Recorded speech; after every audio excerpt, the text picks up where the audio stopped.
Hello and welcome to another Live 605. I'm your host, Konkazanzidis, aka Shave the Man. Welcome to another episode. A big warm welcome to those of us that have decided to join on YouTube. It's very important that you join us wherever you may be. It doesn't really matter, but it's nice to see that people are now moving into the YouTube space as well. It's always good to have YouTube on board because a lot of people miss these videos, and if you do miss them, they're always there on YouTube. So that's just a quick heads up. Facebook, although they're great to go live on Facebook, it sort of gets lost in amongst all the posts and the feed. Now, speaking of the feed, if you're new to this, just type in new in the comments below. Doesn't matter where you are, whether you're on Facebook or on YouTube, and that will let me know that you're new to us, and I can give you a warm welcome. Warm welcome to Pranav. Namaste, sir. I said, greetings, sir. How are you? I'm very, very well, Pranav. Thank you for joining us. Pranav's become a regular feature of these particular lives, and we're very appreciative of that. Hello, Dave. Nice to see you on the live. Nathan Henshaw, the saxophonist par excellence. Not only is Nathan a dapper gent, he's also a great saxophonist. Just makes life saxy. No dad jokes. I've been told that I did too many dad jokes, and I'm going to refrain from the dad jokes. Andrew, how are you, Andrew? Good evening. I trust that you're well as well. I'm well. I'm here. How can I not be well? I'm having my espresso. Yeah, look, I love coffee. You know that. Nathan, it might be kind, but it's also true, my friend. Yes, thank you for your contributions to the musical world, mate, bringing music to the world, but also to our ears. I often listen to your little your practice sessions and also your performances. You can give him a follow on Instagram. Mark Hoy, new. Mark, he's kind of new. He's sort of a new... old, new, whatever. He's new. Okay, that's very good. Hello, Steve. Nice to see you again. Steve is another wonderful friend. Good evening, sir. Good evening, Paul. How are you? Oh, my goodness me. Isn't this wonderful? Anyway, let's leave the greetings and the, although it means the world to me that people are watching. And we'll talk briefly about what it is that has come up this week in and on Shave the Man, and that is aftershaves. It's a bit of a topic of discussion. We'll talk about what aftershaves are and what they aren't. It's very important.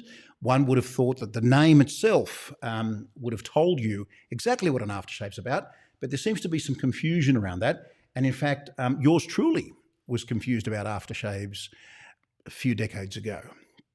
I thought they were, they could be used sort of interchangeably with colognes and things. They are a separate animal altogether, and you need to be aware of that, because if you use a cologne the way you use an aftershave, then the neighbours will hear you 3 or 4 blocks away. It will sting. It will sting. Anyway, so remember, type new. Give us a follow if you're on if you're watching us on YouTube. That's always appreciated. Kalimera Xaderfe, that's a cousin of mine from all the way from Greece. Incredible. It's people from all over the world are watching, and of that I am most appreciative. Thank you. Dankeschön. Ευχαριστώ πολύ. Gracias. Merci. What can I say? So today we're going to look at aftershaves, and specifically what it is about aftershaves that causes this confusion, because there is a little bit of confusion around it. And so I want to cover these topics methodically.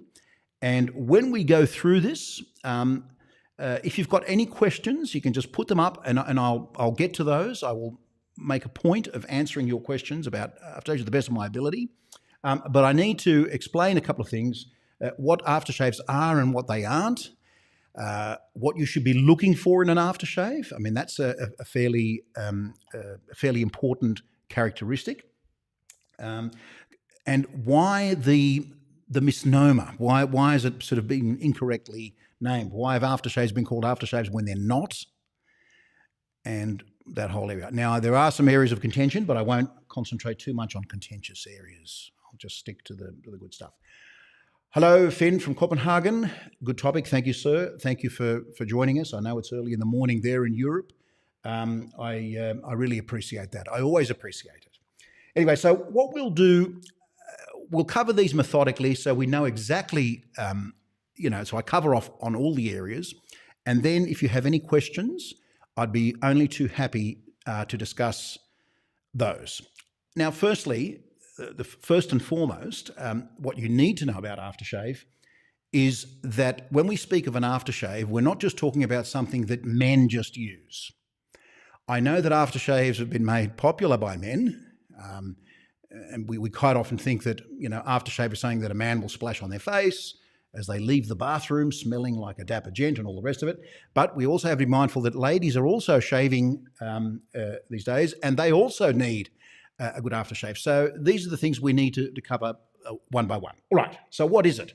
Firstly, an aftershave is not just a splash. It can be a liquid or a fluid, a balm, a gel, and generally speaking, the liquid type aftershave, something like this, right, is generally a bracing type of aftershave. So aftershaves can have that bracing feeling, that cool Home Alone type feeling. Am I showing my age? That scene, that famous scene. So when you put it on, oh my goodness, it's so fresh and there's a bit of a sting. That's a bracing type of aftershave, which of course can be attributed primarily to the alcohol in the preparation. And of course, menthol. Menthol is also another very important constituent of that. So that's the bracing kind. Then there is the cooling kind, cooling and soothing kind, and that could be things like shameless plug, the After Balm, which we love. That's kind of it goes on nicely and is absorbed fairly quickly. And also you can get gels as well. So splashes are one thing, the soothing balms are another. Both have their advantages and they have their disadvantages, and we'll look at those very quickly. Speaking of quickly, this is what happens with aftershaves. You put them on and within a matter of minutes, they dissipate and they're gone. For some reason, probably trace this back to 10, 15 years, men have wanted aftershaves that last for a week. When you put it on, you can smell the aftershave hundreds of nautical miles away, and they want it to be able to smell. I think we're confusing colognes, eau de toilettes, eau de parfum, and parfum with aftershave. They are totally different things. And somehow we feel that if the aftershave doesn't last longer than 3 hours, it's not a good aftershave. Now, this is a myth that I want to dispel, because you've got to look at what an aftershave is meant to do when you put it on your face, right? What's its function? That's the primary thing. And with these bracing types of aftershaves, it was essentially a sanitizer or an antiseptic for the skin. Okay, the alcohol, as soon as you cut, you finished your shave, you rinse off with cold water. Whether we like it or not, whether we want to believe it or not, there are micro cuts and abrasions on the skin, be it on the face or legs, wherever you're shaving, right?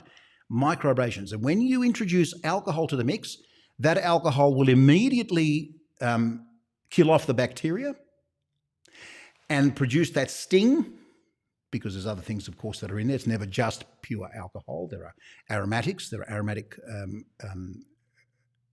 components to the aftershave, and that is the thing that projects the smell, right? And of course, that may also sting. So this is the thing we need to be mindful of. You can either have a bracing aftershave, such as these liquid ones, which are lovely, right? And some of them last longer than others. But please don't expect the aftershave to last hours and hours and hours. If it does, right, and there are many that do, then they've either increased the aromatic compounds in the preparation, right? So there's still alcohol there, and they've increased the aromatic because they're responding to market forces. I mean, who would wear an aftershave that had no scent? No one, right? We want the scent. We want that. And it's understandable. But that's not what it's about. It's about making sure that the aftershave, once you put it on, particularly the bracing aftershave, kills any bacteria that's there. The other thing that's important about aftershaves is that they hydrate the skin. So the hostile exercise of removing skin and whiskers from your face is one thing. You now have a scenario where you've exposed your skin to the elements and you need to rehydrate. That rehydration process is assisted by the use of aftershaves, okay? Be they splashes or balms, right? So this is the thing that you need to be mindful of, whether they're splashes or whether they're balms. And this is very, very important. One thing, people come in and say, "Oh, I need an aftershave, and I want it to smell for 2 or 3 hours or 3 or 4 hours." And I say, "Look, are you sure you're not after a cologne or a toilette?" "Oh yeah, I could do a cologne." "Can I put it on after I shave?" "Please don't. It will sting. It will irritate and it will sting because the formulation is not designed to firstly disinfect, sanitize, and also rehydrate. It's principally there to emanate beautiful aromatic compounds when you wear it. So that's an important thing that you need to be mindful of. The benefits, of course, are fairly obvious. If you use an aftershave, you're going to make sure that you sanitize the skin. There's a little bit of alcohol in the aftershave. It's a good thing. Too much alcohol can dry the skin. So you need to look at the balance between those things. The other thing is that it keeps the skin hydrated. Hydrated skin, moisturized skin, in other words, will prevent razor bumps and what they call razor burn or pseudofolliculitis enormously. You may still get them, but the amount will decrease. And if you keep your skin moisturized, then that will definitely help. If you use an alcohol-based aftershave, like say something like this, right? I'm not going to mention names. You can see what they are. Okay, it's old school. There's a lot of alcohol in it. But there is no evidence, there is no scientific evidence, to the best of my knowledge, that the continued use of high-powered alcohol-based aftershaves are beneficial to your skin unless they have other things in the ingredients. And by other things, we'll look at those things like glycerin, aloe vera, castor oil, so on and so forth. So these are important things. What causes the rash when using aftershave? Okay, well, firstly, the rash is caused essentially, firstly, I would suggest by not preparing well, in other words, not using a good soap. It could be the razor blade itself that causes the irritation. If you're using a cartridge razor, that might cause irritation. And then when you add the aftershave on top of that, the thing's just going to flare up, because what aftershave does is it braces the skin. There are astringent effects. In other words, it becomes an astringent and it tightens the skin. And you're going to have blood flowing there because the body is saying, hang on, there's something going on. We have a little micro cut. What happens when there is a cut? Blood rushes there. Why? You should know this, Peter. Platelets. Yes, Peter, you should know this. Platelets, right? And so it is a response. It is a negative feedback loop. And what happens is that it actually, more blood is sent to the skin to try and accelerate the healing process. My advice to you would be to use a balm and then use an alcohol-based aftershave, but we'll talk about how to do that in a moment. So the benefits are sanitation. Another benefit is hydration. Another one would be, of course, you could smell nice, but not for too long unless you've got close, your proximity, so close to the skin. And that's it. As for the redness, I would change the blades throughout. I try and avoid using electric shavers or cartridge razors. And if I'm going to get you to use a safety razor, Peter, if it's the last thing I do, especially when I mention the platelets. You know what we're talking about. I've always used them incorrectly, it seems. Go con. Okay, thanks, Mark. Although you are a dapper gent. Oh my God, I have this wrong. Forever. Yes, Dave. I guess there's a sequence. There's an order of operations that occurs. What do? Wet the face. apply a lather or a gel. Remove a thin layer of skin and reduce your whiskers. We now have skin that is exposed to the elements. We need to do something about that. And in the old days, and by the old days I mean barbershops that were sort of 50s and 60s, it was basically all alcohol with a little bit of bay. It was bay rum was very, very important, and also sometimes they'd use a little bit of lavender, and these were things which would help to soothe the skin. Sandalwood also helps to soothe the skin. So we need to think carefully about what's happening when we shave, whether you're shaving your head or your face or whatever the case may be. Now, what are the ingredients that you should be looking for in an aftershave? Now, of course, with all these types of aftershaves, one of the first ingredients is going to be alcohol, okay? And it's generally fairly high up in the list. Some products, the alcohol is not as high. This one, for example, from A&E, not as high. A&E concentrates heavily on scent, but also on skin food, on the restorative properties of the ingredients that are in there. So it's not just alcohol. So alcohol is one of the things. Okay, we know that.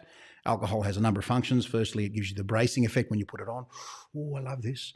See, we have found that aftershaves sell more when when alcohol is high up in the ingredients list, because people want that bracing effect. They want that cooling effect. They want to feel like they're getting an aftershave that's making them, and it makes them feel alive.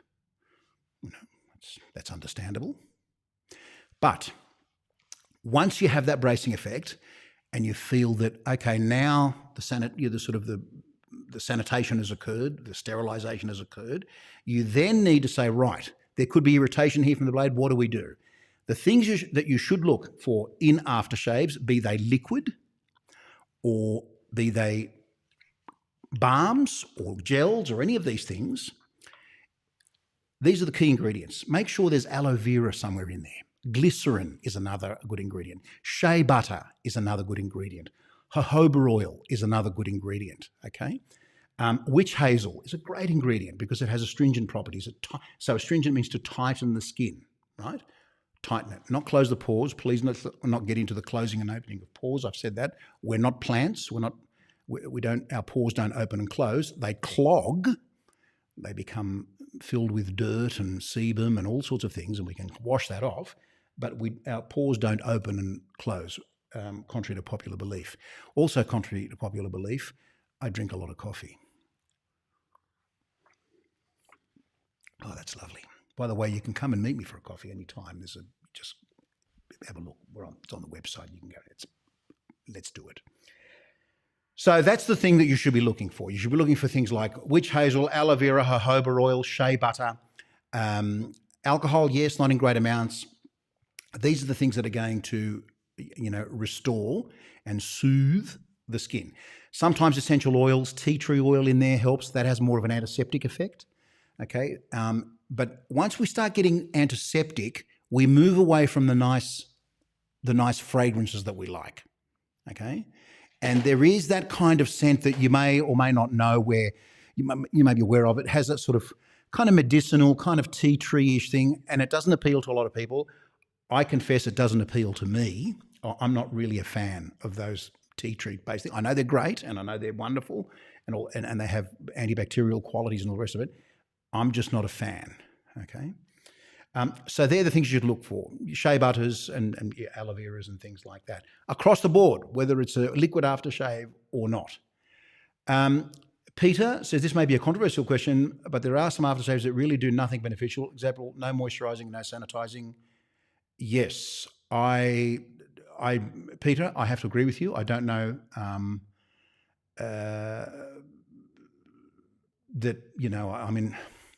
there are many that don't do anything other than just give you that bracing feeling. They might kill some bacteria. That's the other thing. So you put this on, you think, oh, great, I've sterilized my face, for want of a better term, with alcohol, and now I'm fine. Please don't trust this as a means of sanitizing your skin and sterilizing or keeping it, sanitized in some way. You really need to moisturize. That's very, very important. I certainly agree with you. And some of these, and particularly if you look at the list of ingredients of some products, there may only be 3 or 4 ingredients. And although we've come to believe that when an ingredients list is too long, there's nasty things in it. And when it's a short ingredients list, it's good for you. I think when it relates to aftershave, I think almost the opposite is true. There, I said it. Okay, you want good things in there. You want your castor oils, you want your jojoba oils, you want your aloe veras, you want your glycerin. You want something that's going to help rehydrate your skin. Alcohol, water, and fragrance may cause, I don't know.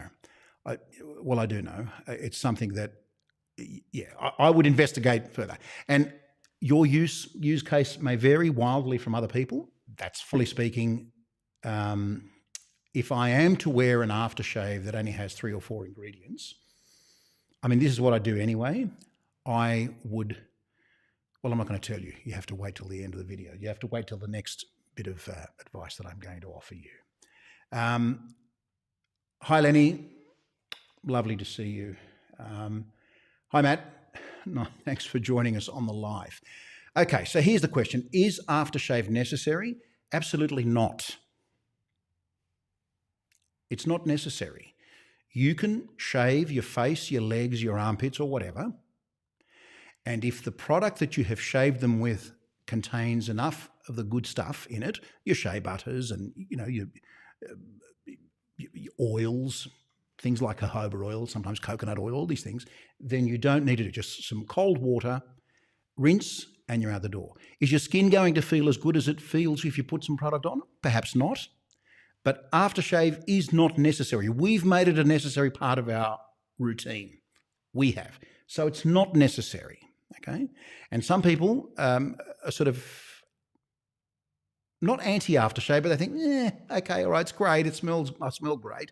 But I'd rather spend the money on the colognes or the EDTs and just finish off my shave fairly basic, rinse off with cold water, either use an alum or not, or just use a balm that has no scent. And then when I'm out the door, I'll spray a cologne, right? And that's it for me. I don't need the aftershave. But it's become one of these things. It's become part of the ritual. And there's nothing wrong with that, of course. But as I've said, it is not a necessary part of shaving. You do not need aftershave, okay? You will live if you don't use aftershave. It's just one of those things. And, in fact, a lot of yes, I use witch hazel and then great stuff. I mean, that will do it. That will do it. I mean, you don't really need all these things. And that bears out in the figures as well. For example, if we bring in some, a new soap and we have the accompanying aftershave, soaps to aftershaves sell in a ratio of about 3 to 1, sometimes 4 to 1. Sometimes 5 to 1, 5 soaps for every 1 aftershave. The aficionados will buy a complete set because they want to go full tilt with the soap and the aftershave, and that's fine. But most people just want the soap. They don't want the aftershave is neither here nor there for them. That's not everyone, but it's quite a few people. Most of them will just buy the soap. So we're looking at 3, 4, or 5 as a ratio to 1. In other words, 3, 4, or 5 soaps for every matching aftershave. It's quite interesting. And so generally speaking, this is why we tend to have more aftershaves at the end of a run of a particular product than we do soaps. But that's just a little aside. Kalimera Pokazanzidu. That's right. Well, what a wonderful name you have, Vefula Moisi. Thank you. Oh my God, this has become like a family meetup here. Lovely to see you on there. Pranav, would you rate an alum block as a good aftershave? I would rate it as a good post-shave component, right?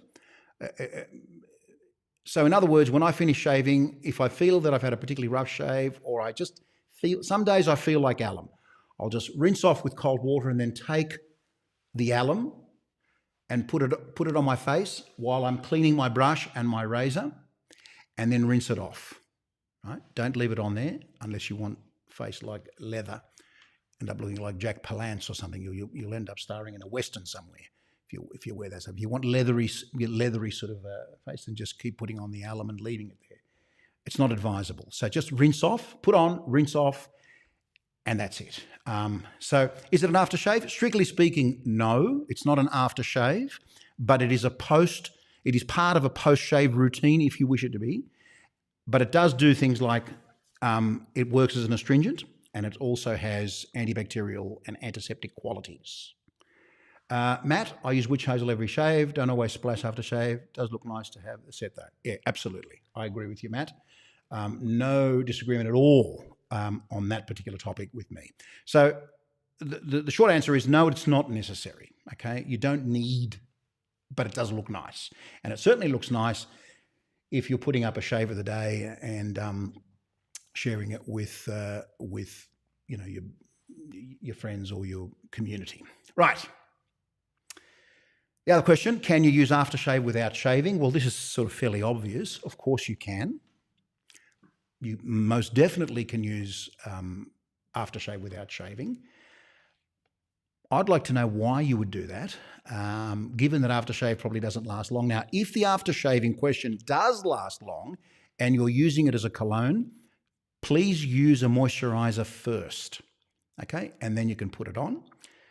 For gentlemen with beards, I would be very careful using alcohol-based aftershaves, and I mean the low ingredient alcohol, like just alcohol, fragrance, and just 3 ingredients or 4 ingredients, because what will happen is it will dry the beard and you'll get these little flyaways and it will dry the skin underneath it. So if you're going to do that, finish it off with an oil, but then I guess that kind of defeats the purpose. But you most certainly can use it. Again, if you use this and you want it to smell like this for the next 73 hours, that's fine. And this will last 73 hours in some cases. Then all strength to you. That's absolutely fine. But it's a question that I get asked all the time, can I use that? And I think what people are really asking is, I like the smell of this aftershave. I just want to use it as a cologne. Is that cool? Absolutely. But just be mindful that that's not its primary function, right? There's things that you need to do in order to make that project a little bit further, and we'll look at that in a moment. Right, best practice. So what I do after I finish my shave, I rinse my face with cold water. I just take a towel, right, and just pat dry. Please don't take the towel and start rubbing it like sandpaper. It doesn't matter whether you're shaving your legs, your pits, your bits, doesn't matter what it is. Do not use a towel like you're sanding a piece of antique furniture or something. Please don't do that, right? Pat dry. Why? We still need moisture on the skin. You still need to have some moisture on the skin, right? That's going to help. What I then do, I generally finish with a balm. I'm not going to show you this balm again because that's just like, well, why would I show you that? But finish with a balm, right? Put the balm on, leave it, clean up around the sink, clean your brush, put your things away, just tidy up. In other words, let the balm absorb, right? So you've put it on sort of dampish but not very, very, very, very dry skin. Let it absorb. And then if I want to use an aftershave, an alcohol-based aftershave, I then put it on, or I might use the old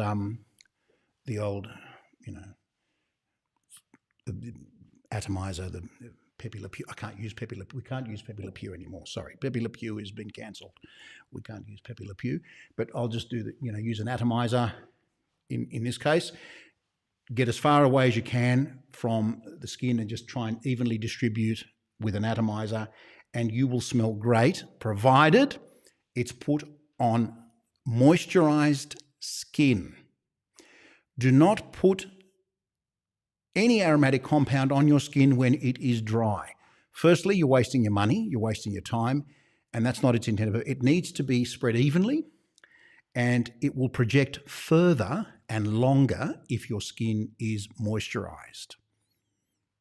It just is what it is. You need to moisturize your skin before you put any of these products on, any of these aftershaves, whether it's Penord or any of that sort of stuff.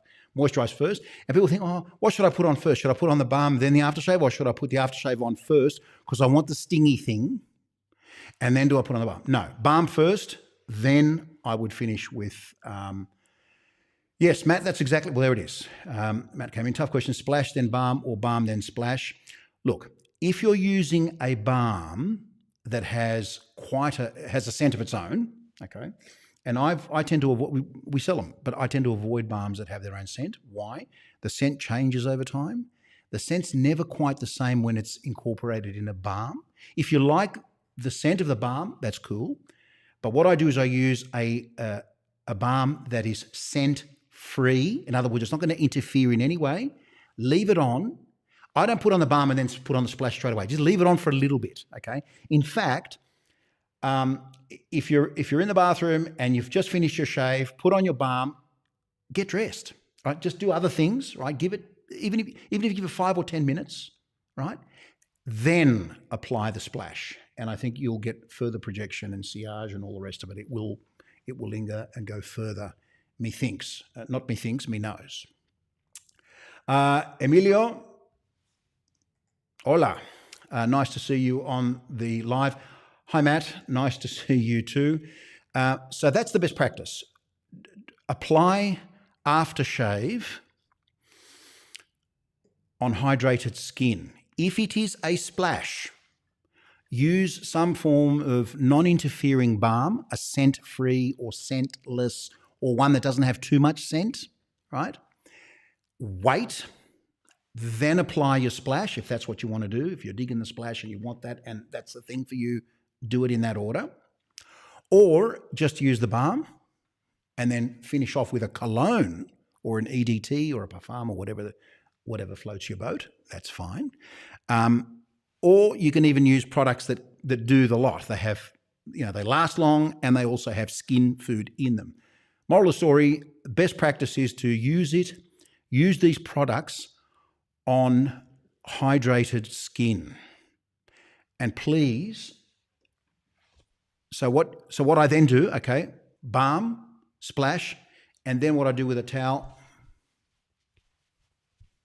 just a bit of this, to cool things off, and I'm out the door. That's it. Finito la musica. You don't need to do anything else other than have a sip of an espresso. That's all. All of this, of course, can be applied to men and women. If you're shaving in certain areas which might be a bit sensitive, I'd be careful with the alcohol. Again, the neighbours may hear things because you will most definitely scream. I know that for a fact. If you can administer your aftershave splash in an atomized form, that is ideal, i.e. something like this from a distance, right? So you can see that, right? Something like this from a distance, right? Get as far away as you can, close your eyes and just whistle Dixie. Beautiful, beautiful. You'll smell that, because what happens is this stuff lands on your shoulders, it lands everywhere, right? This is why when you go to a barber shop and you leave a barber shop, you think, oh my God, I can smell this all day. It has to do with dispersion and even distribution. Do not, if you can, so what we tend to do, we take the aftershave and we just splash it on our hands, right? So it's highly concentrated on your hands. Do this and then rub it on your face and you're out the door. Your hands will smell better than your face. Try it. Your hands smell better than your face. If you do it to your moisturized skin and you pat lightly, this is where the patting thing comes. Yes, okay, it creates a sense of cooling and bracing, but it's about distribution. I also, on your arms, like with residual on the arms everywhere, and you're out the door. And I think you will definitely smell fabulous throughout the day. And that's it for best practice. That's really all I have to say about all of that. If you've got any questions, yes, beauty of scent. How about first alum block, then balm, then witch hazel, then splash? Now you're talking my language. Yes, yes. If I'm going to use alum block, obviously that comes first. That's the order of operations. Then use a balm, then wait. Okay, I can't stress this enough. Pat the skin dry. So in other words, it's not completely dry. Then apply a balm, right? In fact, I'll tell you what I've done.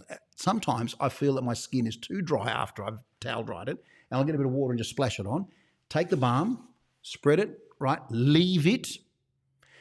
Clean your razor, clean your brush, set it up, faff around for a little bit. In other words, allow this to be absorbed into the skin, and you can tell when you look at it. If you can see the balm, if you put too much on, right?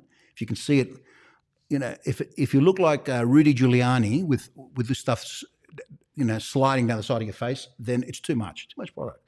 Just go easy on it. Wait a bit, then apply the splash or definitely the witch hazel, and then your splash. That's definitely an order of operations that I would definitely endorse. I mean, I think that would definitely work. It has worked for me, and I've looked at this time and time again. I mean, this is an important thing for me. I know, get a life, Con. What are you doing? But it's quite important. Peter, this is great. I've been doing it wrong all years. Look, I'm reluctant to say there's a right or a wrong, but there's a more effective and efficacious way of doing things, and there's a less efficacious way of doing things. And I've tried the lot. I've burnt my face. I've used rubbish on my face. I've thrown things across the room and said, I'll never use this again. And I've done a lot of research. I've spoken to a lot of dermatologists about this sort of stuff because I need to be able to have an informed opinion about this, not just talking through my hat. It's not people can detect.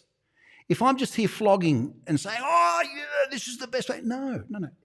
Do what's right for people, and they will thank you for it, and your skin will thank you for it as well. So just go very, very light on the aromatic stuff. Use it around here. And another one that thinks that it looks like your post-shave is all wrong, looks like I need to buy myself a balm or 3. Yes, Andrew, you do. And I know where you can buy a balm or 7. Did you say 7 or 3? Okay, distance from the skin. This is a good one. You've heard this thing where they say spray and walk through it. This whole thing of if you've got some cologne, spray and walk through it. That's to try and get that distribution. Look, as long as your arms can reach, if you have, again, not all aftershaves have this dispensing bottle, right? They don't all have this. But I would try and get as far away as possible. Or if you have someone else that you don't mind, if they see you in the bathroom or whatever, get them to come in and spray from a distance. Why? The minute this becomes atomized, once you put it through an atomizer, a lot of the alcohol evaporates as it leaves the nozzle. As it evaporates, you've got mainly aromatic particles spreading and spreading and spreading further, and then they land on you in an even... Okay, take a spray gun. If you sat in an area with a spray gun and squirted it, what would happen? You'd get a concentration of paint in one area, and it would just look like a concentration of paint. Move further away, increase your angle of distribution, and it becomes a work of art. Leonardo da Vinci. So I would say as far as possible, 30 centimetres, if not further. In this case, I wish I was an orangutan. I'd be able to get it as far as possible as I could. Do we have any other questions? Yes, let's see that one. What's that? Peter Skirlis again. Mr. Platelets, how do you prevent ingrown hair? Moisturise is one thing. Shave using a safety razor. Try and avoid cartridge razors or electric razors because they make a mess of your face. And we spoke about this process of hysteresis where you're cutting the hair beneath the skin and then it pushes to try and get through and it curls in on itself and you get razor bumps and all sorts of problems. Is there a particular product? The product that's readily available to you now is just go into a supermarket somewhere and buy some Nivea balm and just use it. Use something that will keep your skin moisturized. Dry skin is the enemy here. And of course, then your technique and, using a proper razor. That's what I would suggest. Other than that, it's time to hydrate. If there are no more questions, I'm dribbling all over the place. This is how excited I get about this sort of stuff. It really excites me. Must have been all that talk of platelets, Peter. If there aren't any other questions, I shall leave you and bid you adieu. May you have a wonderful day. Thank you to all our friends that tuned in from the United States and from Europe and from India. It's always lovely to see people from all over the world. It's actually quite it's really, I'm not going to say it's a humbling experience because you're not just, it's something to do, Yeah. A humbling experience. I'd like to thank, my producers. Come on, let's be serious. We're just having fun here. If you've got any questions, if you've got anything you'd like me to discuss in future lives, only too happy to do that. Until such time, I shall see you in the next live. Thanks for watching.